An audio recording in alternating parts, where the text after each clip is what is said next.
नमस्कार, P3 भारत में एक बार फिर आप सबका स्वागत है। दोस्तों, अभी आजकल आप एक मुद्दा सुर्खियों में देख रहे हैं विदेश नीति के अंतर्गत, जिसमें मालदीव और भारत के बीच में जो तनातनी हुई है, जिसमें मालदीव ने गलती से एक ऐसा काम कर दिया है जिसमें कि मालदीव के जो राजनीतिक सफ़र है मालदीव सरकार का, वो भी खतरे में आता हुआ नजर आता है।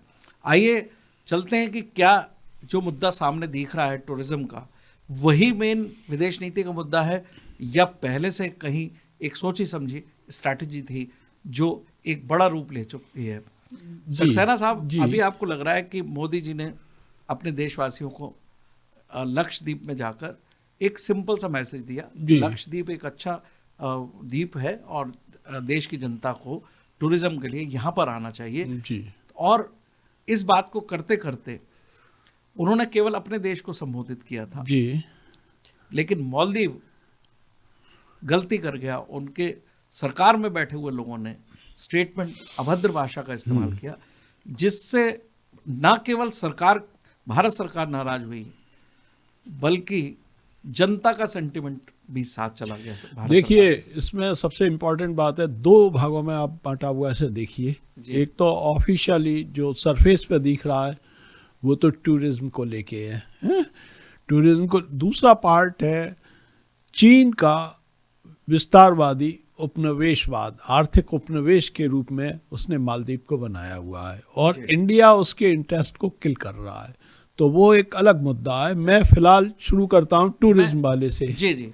उपनिवेश वाले पे आपको ज़्यादा जानकारी है, निश्चित रूप से मैं चाहूँगा आप उस पर प्रकाश डालें। मैं तो फिलहाल जो सरफेस पे दिख रहा है उसी पे बात करूँगा। वो मुद्दा है कि हमारे देश के प्रधानमंत्री ने एक स्थान को, जैसे कई अन्य जगह भी करते रहे हैं, कहा भाई यहाँ पे आप टूरिज्म करने आइए। यूपी में भी उन्होंने कहा था कि यहाँ इंडस्ट्री लगाने आइए। गुजरात में आज कह ही रहे हैं कि आप इंडस्ट्री लगाने आइए। ये प्रधानमंत्री और मंत्रियों का काम है कि जहाँ पे ही जाएं उसके एरिया के डेवलपमेंट के लिए सोचें। तो रूटीन उनका की एक्सरसाइज थी। वहाँ गए और उन्होंने कहा ये बहुत अच्छी जगह है, इंडिया का टापू है, यहाँ आप आइए, टूरिज्म डेवलपमेंट हो। आप इधर उधर जाते हैं।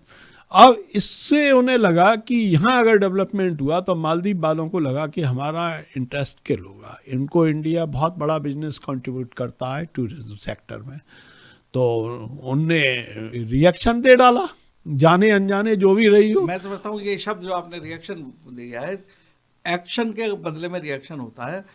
भारत सरकार ने या प्रधानमंत्री ने कभी लोगों को ये एड्रेस नहीं किया कि मालदीव ना जाके आप लक्षद्वीप में आए। उन्होंने तो लक्षद्वीप को प्रमोट किया। नहीं, मैं आपसे कह रहा हूँ लक्षद्वीप में उन्होंने कहा नहीं, लक्षद्वीप में उन्होंने कहा और उन्होंने कहा आइए, पर मालदीव वालों को लगा कि ये गड़बड़ है, इसका हमें विरोध करना चाहिए। और उन्होंने ऑफिशियल्स ने, मिनिस्ट्री में बैठे लोगों ने ये कर दिया। बाद में सरकार सफाई बैकफुट आ गई, देने लगी कि भाई ये मालदीव की पॉलिसी नहीं है, मंत्री की व्यक्तिगत नीति होती ही नहीं है। मुझे सक्सेना साहब एक बात जी कहनी है आपको इस डिस्कशन में कि हम सबको लगता है, जैसे कि आपने कहा कि एक रूटीन नेचर में प्रधानमंत्री ने काम किया।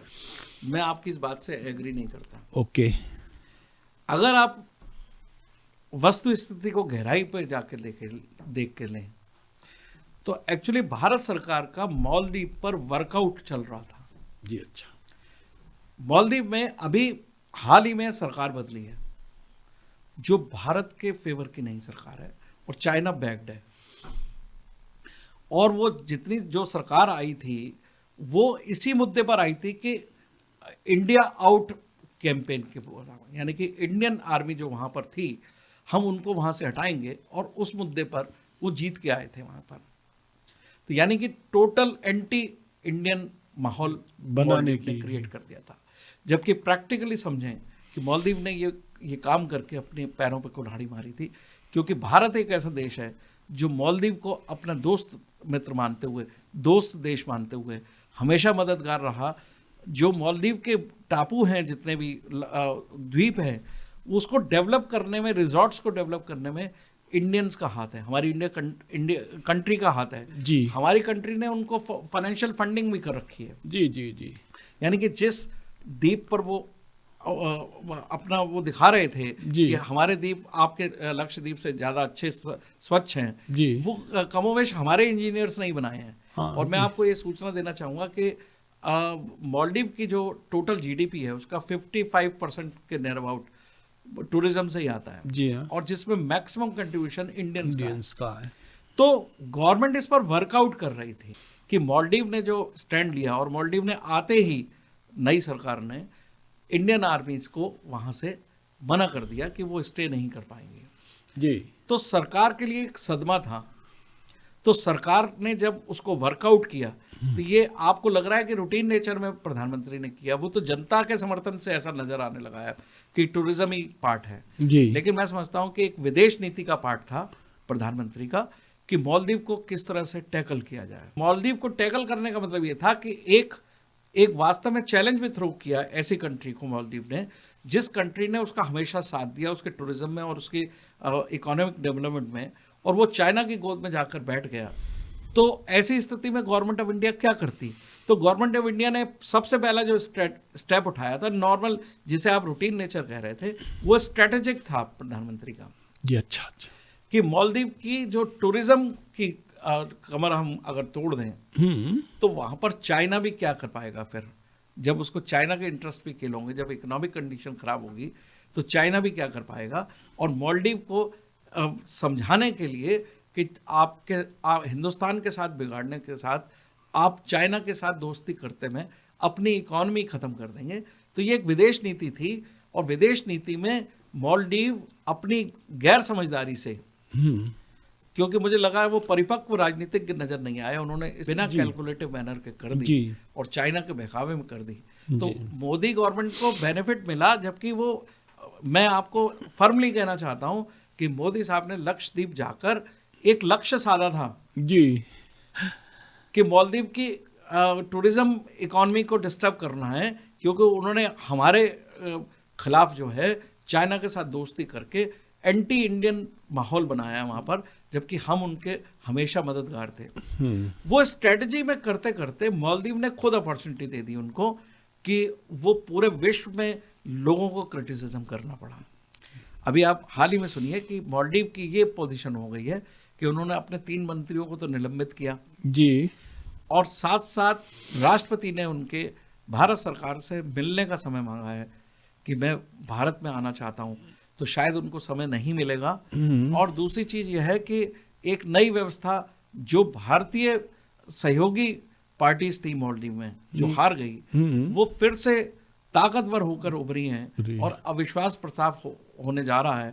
तो मालदीव जो प्रेजेंट सरकार है वो सरकार ही न बचे। तो आज की जो भारत की विदेश नीति है कि जिस मालदीव छोटे से देश ने भारत के सहयोग से काम किया और उसने एंटी भारत स्लोगन देने के बाद सरकार बनाई और भारत के खिलाफ कार्य किया, तो वो स्ट्रेटेजी के तहत एक काम किया गया था जो टूरिज्म में कन्वर्ट हो गया और जिसमें पब्लिक भी शामिल हो गई, जबकि ये सरकार की स्ट्रेटेजी थी जी।